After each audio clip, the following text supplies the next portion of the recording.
ចូលឆ្នាំដេចាំរាប់ជ្រាបសួរនៅសួស្តីអ្នកនរគ្នាដែលធ្លាប់មានក្តីសម័យចង់ទៅលេងប្រទេសស្វីសអត់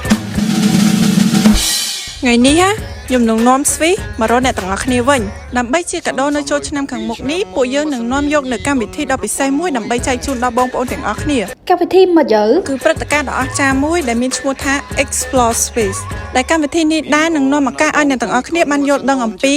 វប្បធម៌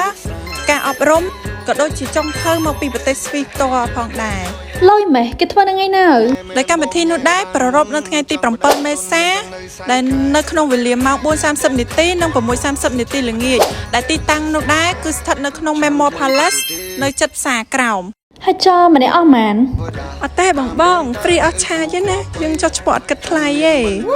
បើសិនជាបងចាប់អារម្មណ៍បងអាច contact នៅលេខខាងក្រោមបានលេខនេះដែរក៏មាននៅក្នុង Telegram ដែរបងអញ្ចឹងសូមអ្នកទាំងអស់គ្នាប្រុងប្រៀបខ្លួនដើម្បីចុះឈ្មោះនៅក្នុងកម្មវិធី Explore Space ខាងមុខនេះអរគុណជម្រាបលាបាយបាយបងប្អូនថ្មីសង្គ្រាមមានជ័យសេរីបបោទៅសង្គ្រាមឆ្នាំថ្មីទេវតាឲ្យពរ